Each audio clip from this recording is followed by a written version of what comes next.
কানাডায় সামার থাকে মাত্র 4 মাস, তাই জীবনের ব্যস্ততার মাঝখানে ওয়েদার ভালো থাকলেই সেটা উপভোগ করা অত্যন্ত জরুরি। আর যেহেতু জরুরি তাই শহরের হাসেল বাসেল ছেড়ে পরিবার সহ ছুটির দিন চলে গেলাম এই ফার্মে। So let me take you with me on a day out with the family.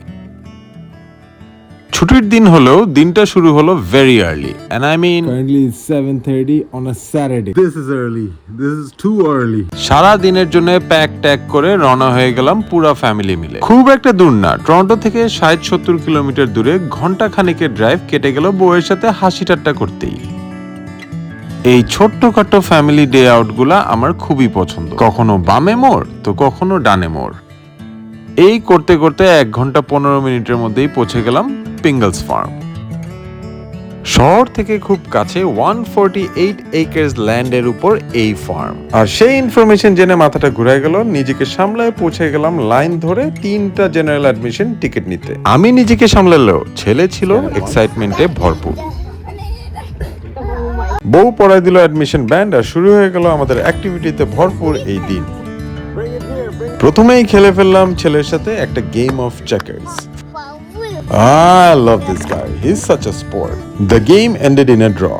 Checkers games শেষে আরেকটু হেঁটে যেতেই দেখলাম এই ট্র্যাক্টরটা। দেখেই মনে হলো পুরনো কোনো গল্পের অংশ। কিন্তু আমার ছেলের কাছে it's not just a tractor, it's a new adventure for the day. আর আমি সুযোগ পেয়ে উঠে বসলাম, দোষ কি তাতে? ট্র্যাক্টর রেখে আরেকটু এগোতেই দেখলাম এই হাঁস মুরগির খামার।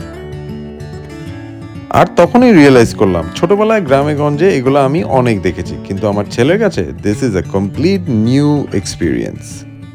হাঁস মুরগি রেখে এসে আরেকটু এগোতেই দেখলাম আয় হায় গরু, একটা না 2টা, একটা সাদা আর একটা কালো। সাদাটা আবার আমার ওয়াইফের সাথে একটু এক্সট্রা ফ্রেন্ডলি হচ্ছিল।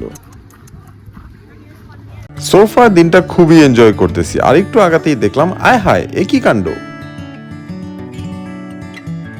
You can actually feed the goat. আর এই সুযোগ বুঝে আমি যে 1 কাপ খাওয়া নিয়ে আসলাম। This was one of the best experience of the day for my son. But then he wanted something more. তারপর আরেকটু এগিয়ে যেয়ে দেখলাম খেটে খাওয়া ডঙ্কিজ। আর ইনি তো মনে হয় কি ভেবে উদ্ধার করে ফেলতেছে দুনিয়া। But my son went back to the cows. কিন্তু বুঝলাম না কোত্থেকে জানি আবার ওই সাদা গরুটা ফেরত চলে আসলো। ও বুঝতে পারছি,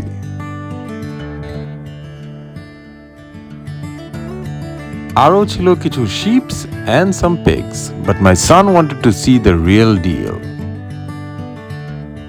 বউ চাচ্ছিল ঘোড়াটাকে খাওয়াতে, কিন্তু ঘোড়াটা was more interested to be in my video. The real deal. এরপর দেখা হলো কিছু ছোট্ট ছোট্ট মুরগির বাচ্চার সাথে। ভাই এদের দেখে আমার ওয়াইফের এক্সাইটমেন্ট দেখে মনে হলো সে হয়তো আজকে বাসায় নিয়ে যাবে একটা। তবে আমার ছেলে অবশ্য একটা ডিফারেন্ট অ্যাপ্রোচ নিল, তাই পরিস্থিতি আরো খারাপ হওয়ার আগে আমি নিজেই একটু আদর করে দিলাম। এরপর চলে গেলাম পিঙ্গলস বাবল বার্নে। ভাই বাচ্চাদের বাবলস আর পাস্তা দেন, আর কি লাগে। মা ছেলে ব্যস্ত ছিল বাবলস নিয়ে, আর এই ফাঁকে আমি চলে গেলাম কিছু লেসন নেওয়ার জন্য। ভাই যে যাই বলেন এটা ছোটবেলার স্বপ্ন, মুভিতে সব সময় দেখছি এমনি ঘুরায় মারে আর খাটাক করে ধরে ফেলে, কিন্তু যখন আমি ট্রাই করলাম মনে হলো স্বপ্ন থাকলেই ভালো ছিল। Oh man, it was bad.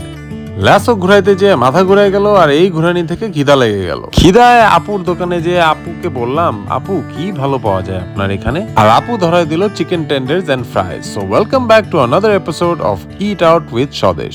দেখে তো ভালোই মনে হচ্ছে, কিন্তু my son wanted to have cookies. যাই হোক চলেন শুরু করা যাক। প্রথমেই ইনফ্লুয়েন্সারদের মতো একটু এসএমআর মারতে গেলাম, কিন্তু চারিপাশে যেই শব্দ, ডান বাম না তাকায় ভেঙে দিলাম প্রথম কামড়টা। ওয়াইফ জিজ্ঞেস করলো কেমন হয়েছে, আমি বললাম কিন্তু ওয়েট, একটা ভালো কম্বো কখনোই জাজ করবেন না ফ্রাইজ ছাড়া। তাই ফ্রাইজটা একটু খেয়ে দেখলাম, ফ্রাইজ কিন্তু ছিল সুপার। আর তারপর খাওয়া শেষ করে আরেক আপুর কাছে চলে গেলাম ডেজার্টের জন্য। নিয়ে নিলাম 1 ডোনাট আর দিয়ে দিলাম 1 কামড়। কি মিষ্টি! খাওয়া দাওয়ার পর্ব শেষ করে আর বেশি দৌড়াদৌড়ি লাফালাফি না করে চলে গেলাম একটা রিল্যাক্সিং ডগ শো দেখতে। ছাতা খুলে আরামসে বসতে না বসতেই দেখি চারিদিকে মানুষ জড়ো হয়ে গেল আর ডগ শো শুরু হয়ে গেল। ভাই ডগ শোটা যে ভালো যাচ্ছিল এটা মনে হয় আমার হাসি দেখেই বুঝতে পারছেন। মারাত্মক মজা ছিল। কুকুরের সাথে কারিসাজিগুলা অস্থির ছিল, স্পেশালি এইটা আর এইটা। ডগ শো শেষে ভাবলাম আরেকটু লাফালাফি করি, তাই চলে গেলাম এই স্লাইডে। প্রথমে my son did it by himself, then I did it by myself, and then we both did it together.